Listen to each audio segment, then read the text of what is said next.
Be ready. 10 seconds to go.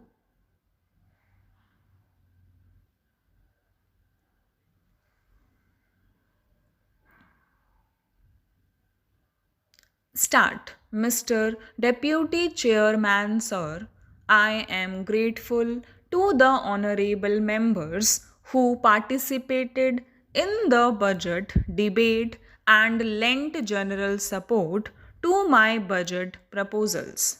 I am all the more grateful to the honorable members who took a critical attitude on the budget because I do realize we are faced with a complex and very difficult situation.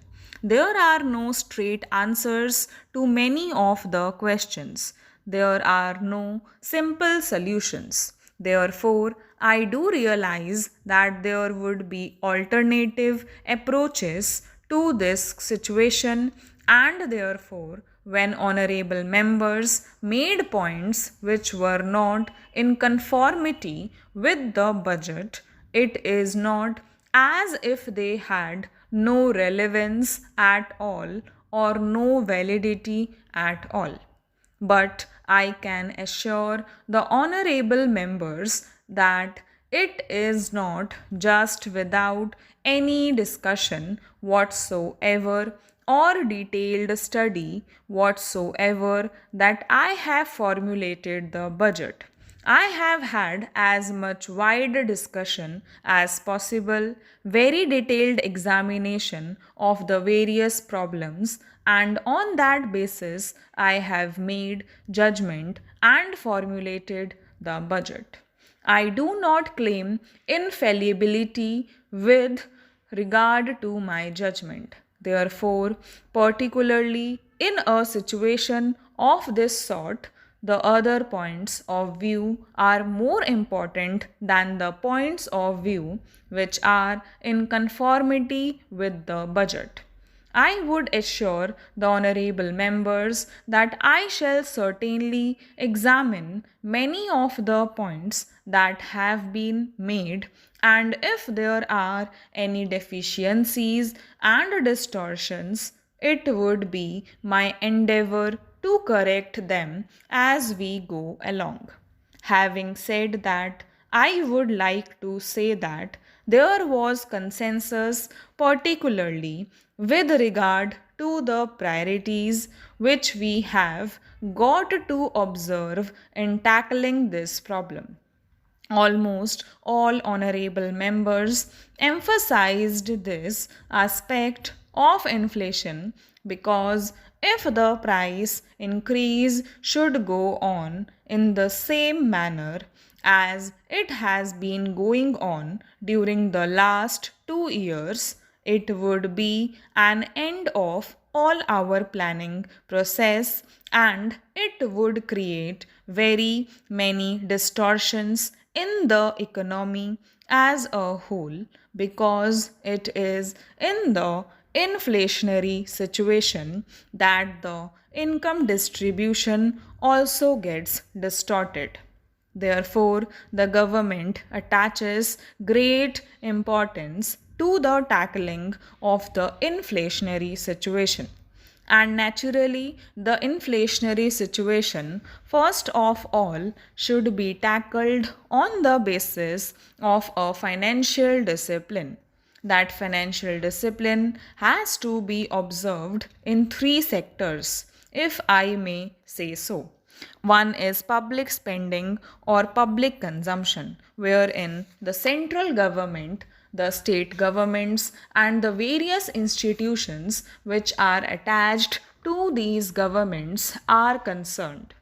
The second is private consumption, where commercial credit, etc., is being utilized. The third is the illegitimate sector, the black money sector. Unless we tackle all these three sectors, we may not be able to achieve results on an enduring basis. Sir, as far as financial discipline in the government sector is concerned, naturally the central government will have to set an example.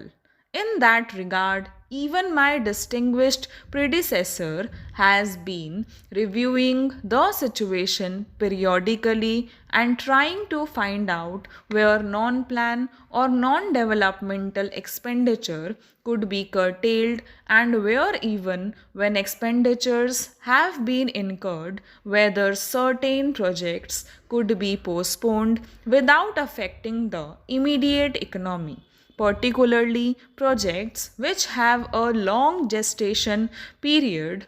Therefore, it will have to be a continuing exercise within the central government where all the ministries will have to cooperate.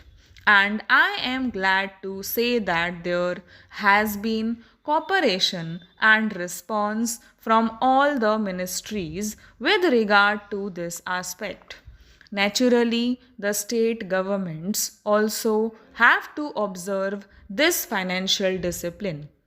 Sir, honorable members might remember that up to 2002, the state governments had used overdrafts from the Reserve Bank for their resource purposes, and after a certain time, it looked as if there was competition among the states with regard to overdrafts from the Reserve Bank, and this was leading to a very delicate and embarrassing situation.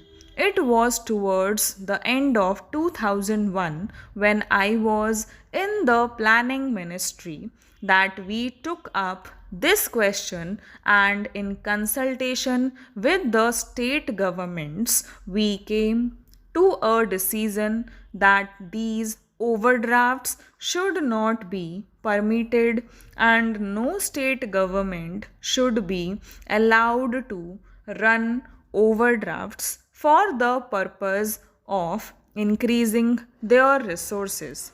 So, various guidelines were laid down for the purpose that if the overdraft continues for more than a week, then notice would be given and even payments would be stopped, and so on. Fortunately, it had a good effect, and I am glad to say that as far as the question of overdraft is concerned, more or less the discipline is being observed by the various state governments, even though there are certain hard cases in discussion with them, and in discussion with the Reserve Bank, we have taken various measures with regard to these one or two states to tide over the situation.